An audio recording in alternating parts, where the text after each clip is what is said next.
Ok, continuamos entonces hablando de ese marco de buenas prácticas a nivel de arquitectura de Microsoft Azure.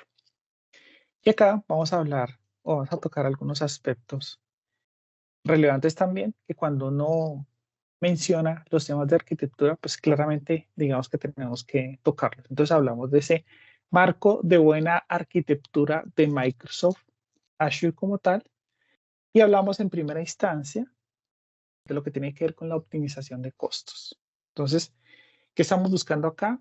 Bueno, manejar todas esas tareas de administración de esos costos para minimizar el valor proporcionado. Cuando hablamos de ese valor proporcionado es lo que Microsoft básicamente nos cobra por los diferentes recursos. Entonces, existen diferentes estrategias para ahorrar costos. Entonces, por ejemplo, el tema de las reservas de costos o las reservas de recursos, en ese caso, nos van a ayudar en la disminución de los costos.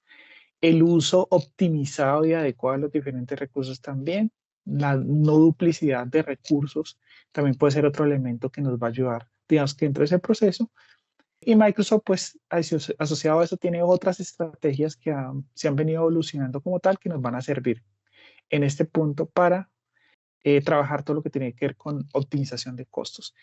Uno de los elementos también importantes es que Microsoft tiene una herramienta, Microsoft Advisor, y esa herramienta también digamos que es un punto focal y a partir de ahí uno podría empezar a trabajar el tema de optimización de costos. Hay muchos recursos que van a estar asociados, digamos que a este proceso y que a medida que vamos avanzando, si nos metemos un poco más y ahí digamos que la recomendación es que le demos un doble clic a cada uno de esos diferentes puntos para poder verificar esa información de la cual estamos hablando y esas diferentes estrategias que existen que pueden variar dependiendo, digamos que el tipo de organización y también el uso de los diferentes recursos que vamos a estar trabajando como tal.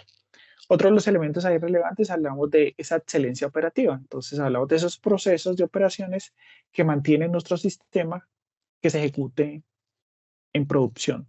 Y ese que se ejecute en producción quiere decir que se ejecute correctamente. Entonces, digamos que hay ciertas implicaciones dentro de ese modelo operativo de las definiciones que vamos a poder llegar a tener. Por ejemplo, todo el tema de airbag, el tema de definición de roles y accesos que vamos a poder llegar a tener para poder manejar la operación como tal de esos diferentes recursos.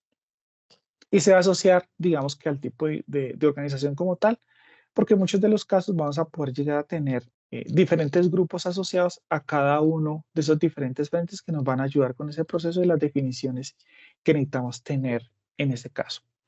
Luego hablamos también de esa excelencia, o más bien, de esa eficiencia como tal del rendimiento. Entonces hablamos de esa capacidad de un sistema para adaptarse como tal a los diferentes cambios eh, asociados pues, a esas diferentes cargas de trabajo que se van a estar ejecutando. Entonces acá también vas a poder incluir tal vez algunas herramientas como Application Insight o los temas de monitoreo que nos van a poder ayudar a identificar qué está pasando con el recurso y de esa misma manera poder, digamos que hacerlo un poco más eficiente, hacerle todo el tema de tuneo o de cambio desde el punto de vista de configuración para mejorar, digamos que esa eficiencia del rendimiento y que ese recurso como tal asociado a la aplicación o el servicio que estamos trabajando, pues de lo que estamos buscando nosotros específicamente. Lo otro hablamos de esa confiabilidad, que es un elemento súper importante. Entonces, hablamos de la capacidad de un sistema de recuperarse ante los diferentes errores y seguir, digamos que funcionando. Entonces, de acuerdo a eso, cuando uno habla puntualmente de cada uno de los diferentes recursos, Microsoft tiene diferentes estrategias para darnos esa continuidad. Ahora, es importante que nosotros lo definamos y partamos a, digamos que desde ese punto para hacer las configuraciones. Si hablamos de una base de datos que la podemos replicar, si hablamos de una cuenta de almacenamiento que puede tener georreplicación como tal, o si hablamos de una base de datos Cosmos DB que también tiene georredundancia. Entonces, de acuerdo a cada uno de los diferentes componentes que hacen parte de esas soluciones y servicios, vamos a poder hacer configuraciones puntuales.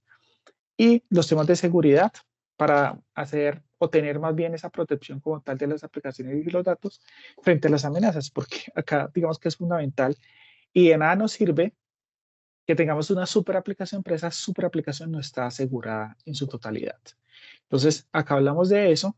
Entonces, vamos a tener Microsoft Defender for Cloud, digamos que es una de las herramientas que tenemos ahí, que nos va a permitir tener una visibilidad de la salud de los recursos, hablando en línea con los temas de ciberseguridad que tenemos para poder, digamos que, trabajar los temas de remediación y a su vez, pues, asegurar los diferentes recursos.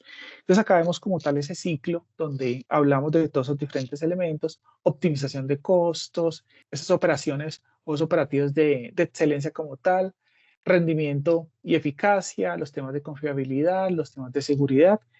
Y rodeados de eso, pues hay un punto importante, hablamos de esa documentación como tal, esos servicios y oferta de servicios que vamos a poder ya tener, que se relacionan también con esa reducción como tal de costos, revisión de buenas prácticas a nivel de, digamos que arquitectura directamente, esos principios de diseño fundamentales que vamos a poder ya tener, Azure Advisor, que les mencionaba que también uno lo puede ver como un elemento transversal a todos los recursos que tenemos ahí, y esas, digamos que arquitecturas de referencia, donde digamos que nosotros a medida que vamos avanzando y ya digamos que poniéndonos del lado de la organización, vamos a ir trabajando en esas diferentes arquitecturas y las vamos a ir construyendo y las vamos a ir adaptando de acuerdo a las necesidades que probablemente nosotros vamos a ir teniendo asociado pues a los diferentes servicios y aplicaciones que cada organización como tal tiene disponibles.